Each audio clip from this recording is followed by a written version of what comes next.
ये आकाशवाणी रायपुर है। प्रादेशिक समाचार बुलेटिन के साथ मैं दीप्ति चंद्रा।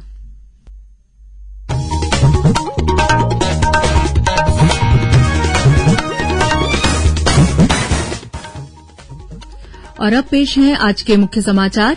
केंद्रीय मंत्रिमंडल ने छत्तीसगढ़ सहित 5 राज्यों के आकांक्षी जिलों में शामिल जो गांव मोबाइल सेवा के दायरे में नहीं है, वहां मोबाइल सेवा शुरू करने के लिए परियोजना को दी मंजूरी।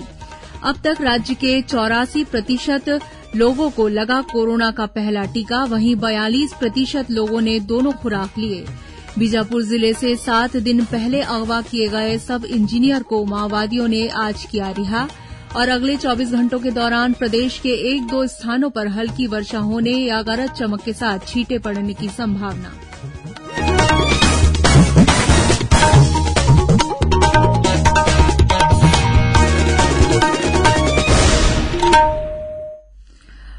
अब समाचार विस्तार से।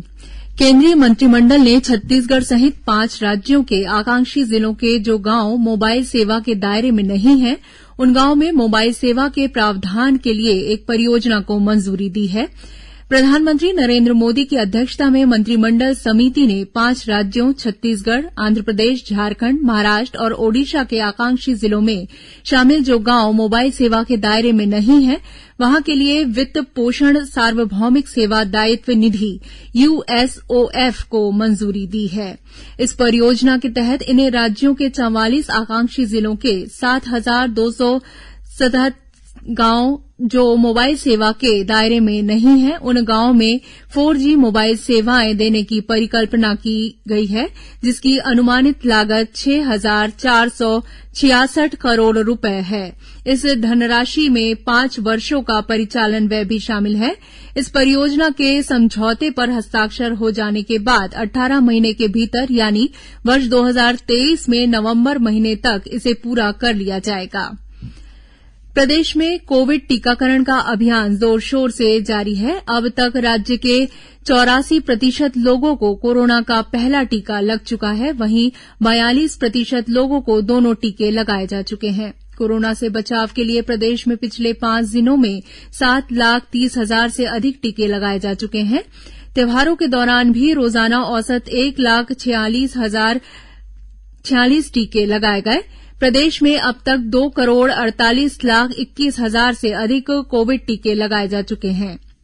सभी पात्र लोगों तक कोरोना वैक्सीन की दोनों खुराक पहुंचाने के लिए प्रदेश को अभी भी करीब 1 करोड़ टीकों की और जरूरत है। इस संबंध में मुख्यमंत्री भूपेश बघेल ने प्रधानमंत्री को एक पत्र लिखा है। इस बीच राज्य में कोरोना की औसत पॉजिटिविटी दर 0.08% रह गई है। कल राज्य में कोरोना संक्रमण के 20 नए मामले सामने आए। वहीं राज्य के 19 जिलों में कल कोरोना का एक भी नया मामला नहीं मिला और कल कोरोना संक्रमण से प्रदेश में किसी की मृत्यु नहीं हुई। इस समय राज्य में 266 मरीजों का इलाज विभिन्न अस्पतालों या होम आइसोलेशन में चल रहा है। मुख्यमंत्री भूपेश बघेल कल दुर्ग जिले में 177 करोड़ रुपए की लागत वाले विकास और निर्माण कार्यों का लोकार्पण और भूमि पूजन करेंगे। कार्यक्रम नगर निगम भिलाई, भिलाई चरौदा, रिसाली और जामुल नगर पालिका क्षेत्र में होगा। मुख्यमंत्री इस मौके पर शासन की विभिन्न योजनाओं के तहत लाभान्वित हितग्राहियों को अनुदान राशि का चेक भी वितरित करेंगे। छत्तीसगढ़ के पुलिस महानिदेशक अशोक जुनेजा ने कहा है कि सीमावर्ती राज्यों के बीच आपसी समन्वय से माओवादी समस्या और मादक पदार्थों की तस्करी पर रोक संभव है। यह बात श्री जुनेजा ने कल छत्तीसगढ़ और ओडिशा राज्य के बीच वीडियो कॉन्फ्रेंसिंग के माध्यम से इंटर स्टेट कोऑर्डिनेशन मीटिंग में की। बैठक की शुरुआत में ओडिशा के डीजीपी अभय ने दोनों राज्यों की माओवादी समस्या और मादक पदार्थों की तस्करी का मुद्दा उठाया। इस दौरान छत्तीसगढ़ के डीजीपी श्री जुनेजा ने बताया कि दोनों राज्यों की सीमा में बहुत से रिमोट इलाके हैं, जहां पर संचार सुविधा के लिए जल्द ही मोबाइल टावर लगाए जाएंगे। श्री जुनेजा ने दोनों राज्यों के मध्य खुफिया सूचना और साझा अभियान पर जोर दिया। बीजापुर जिले से 7 दिनों पहले अगवा किए गए सब इंजीनियर अजय लकड़ा को माओवादियों ने आज रिहा कर दिया। मिली जानकारी के मुताबिक रिहाई के पहले जंगल के अज्ञात स्थल पर माओवादियों ने एक जन अदालत लगाई, जहां अगवा किए गए सब इंजीनियर की पत्नी और मीडियाकर्मी भी मौजूद थे।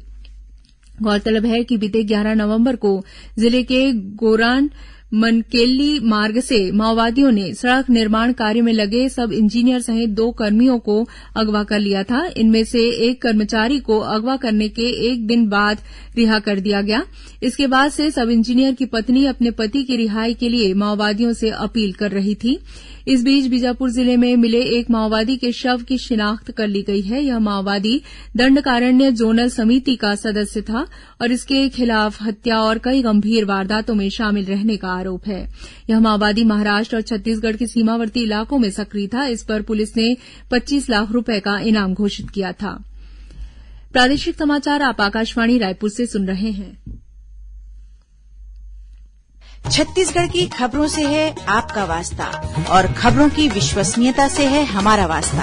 आकाशवाणी समाचार रायपुर के प्रादेशिक समाचार बुलेटिन के साथ ही हमारे समसामयिक कार्यक्रम आप रेडियो के अलावा अपने मोबाइल पर भी सुन सकते हैं। आकाशवाणी समाचार फेसबुक, ट्विटर और यूट्यूब पर भी उपलब्ध है। हमारा Facebook page Chhattisgarh news on AIR, Twitter handle CGAIR news और हमारा यूट्यूब चैनल है छत्तीसगढ़ AIR न्यूज। तो अब रेडियो के साथ ही आपके मोबाइल के जरिए भी हम पहुंच रहे हैं आप तक। छत्तीसगढ़ की हर खबर के लिए सुनते रहिए आकाशवाणी समाचार।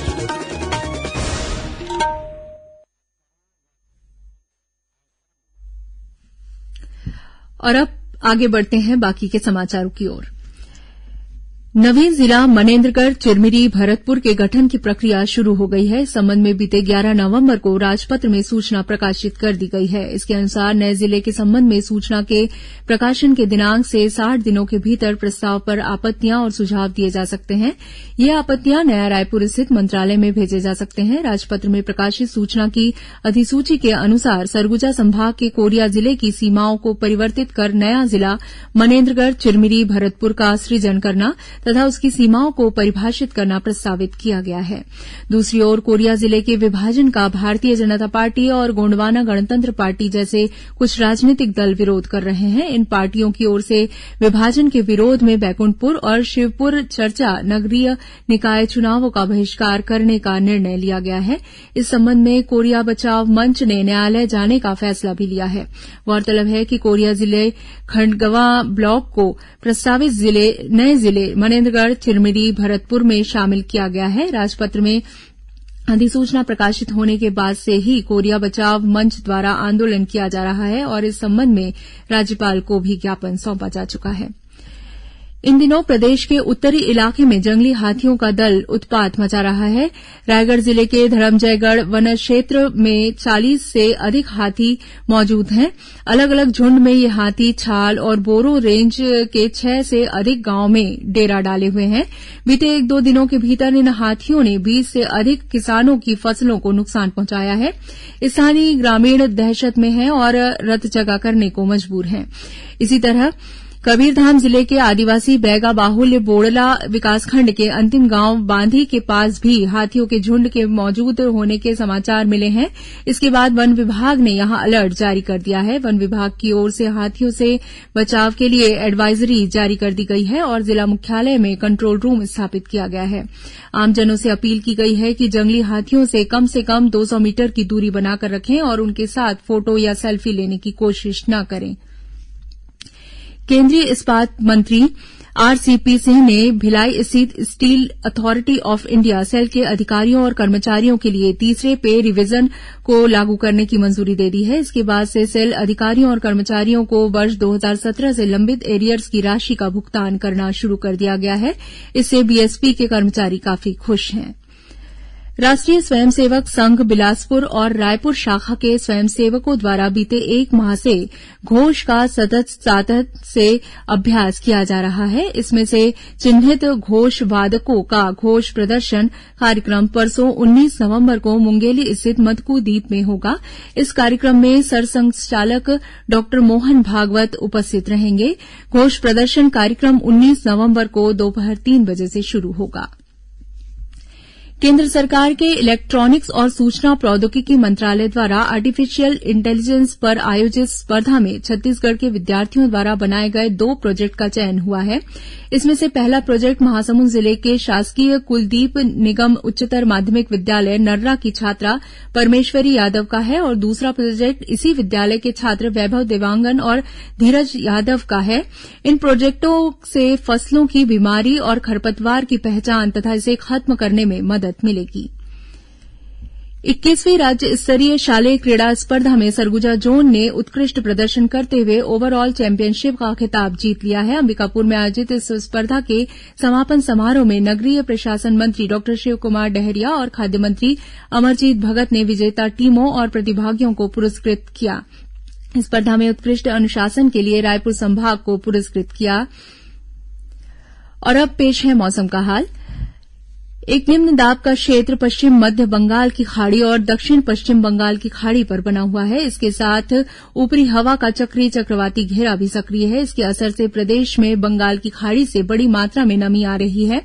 कल प्रदेश के 1-2 स्थानों पर हल्की वर्षा होने अथवा गरज चमक के साथ छींटे पड़ने की संभावना है। वहीं कल राज्य के दक्षिण भाग में बारिश हो सकती है। अब कुछ अन्य खबरें संक्षेप में। धमतरी जिले में ग्रीष्मकालीन धान और अन्य जरूरी फसलों की सिंचाई के लिए जलाशयों से पानी नहीं दिया जाएगा।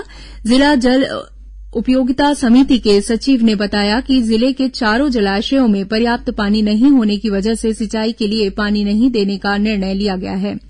सिख समुदाय के पहले गुरु नानक जी की जयंती के मौके पर आयोजित प्रकाश पर्व के दौरान कल बिलासपुर में नगर फेरी निकाली गई। राजनांदगांव जिले के मानपुर में आबकारी बैरियर कर्मियों के साथ मारपीट के विरोध में आज मानपुर बंद का आह्वान और चक्काजाम किया गया। और महासमुंद पुलिस ने करीब 83 किलो गांजे के साथ 2 आरोपियों को गिरफ्तार किया है। अंत में मुख्य समाचार एक बार फिर।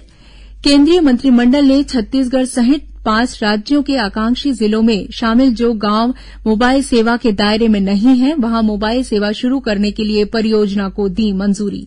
अब तक राज्य के 84% लोगों को लगा कोरोना का पहला टीका, वहीं 42% लोगों ने दोनों खुराक लिए।